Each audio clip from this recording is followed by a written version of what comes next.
So back in 2013, when I was interviewing to get into EMT school, I was asked two really good questions. The first question was, why do you want to be an EMT? And the second question was, what do you think an EMT means to you?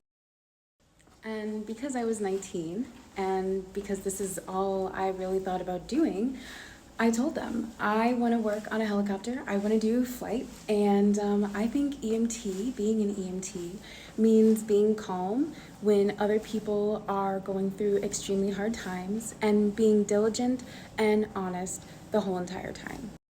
Now, 10 years later, I'm a paramedic. I haven't made it to flight yet, but still, why does it matter now?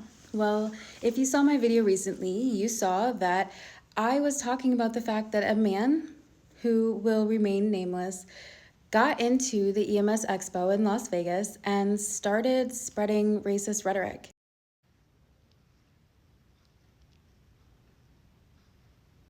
And I know you're like, AUI Med, why does that matter? Well, let's take a closer look.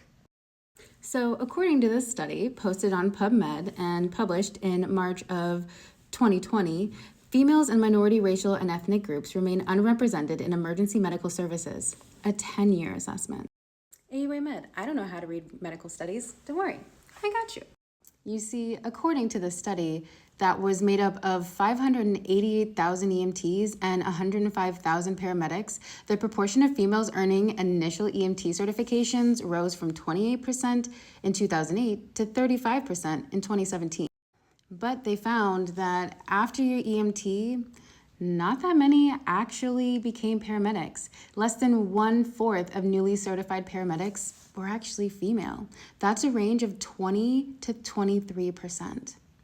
And what's even more sad is they found that EMS professionals identifying as Black or African American were basically the same the whole entire time. For a whole 10-year period, they found that nearly 5% of EMTs and only 3% of paramedics were actually of African American or Black descent.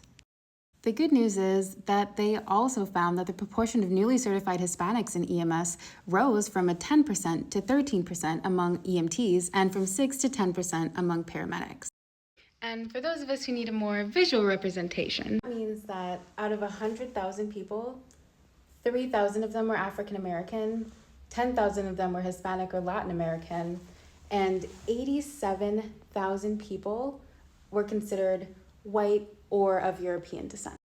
People seem to get pretty pissed off when we start talking about race, and especially when we start talking about diversity and equality.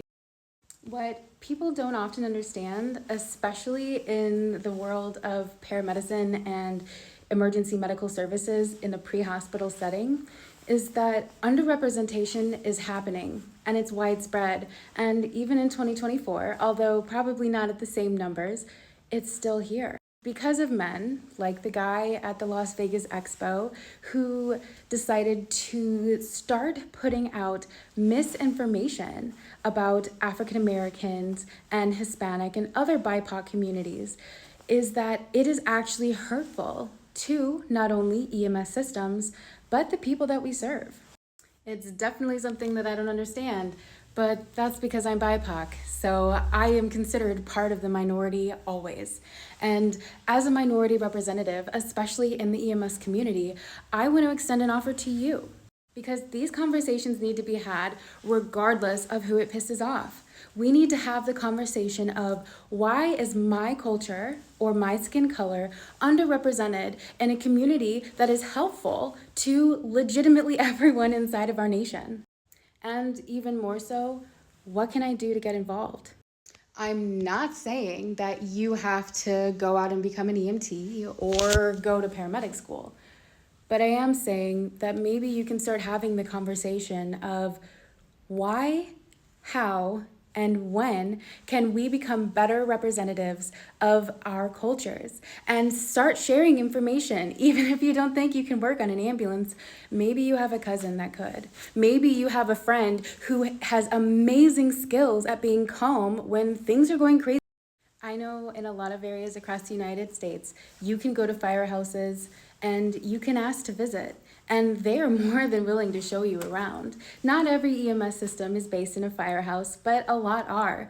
And if you have questions, go to your community college, go to your Google and start looking up EMS programs, paramedic programs, and how can I become a liaison and a better representative for my cultures inside of medical systems like this? Because we need you.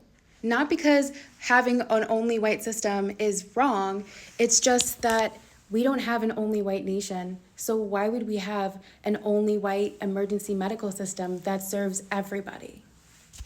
Let's be honest, diversity, equality, and inclusion needs to be talked about, especially in systems that serve communities that don't have people that look like them inside of them. You and I both know that there are nuances to everyone's communities. Just like there are nuances to living in Louisiana, there are nuances to living in Minnesota. And there are nuances to being an African American who grew up in an inner city versus being an African American who grew up in the rural South.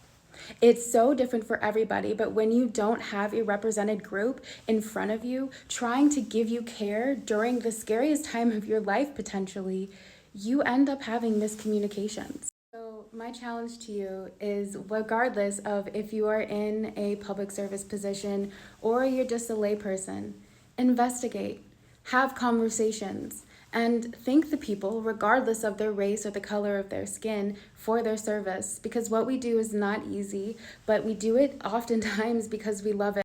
And as always, stay safe, be smart, and I'll see you soon.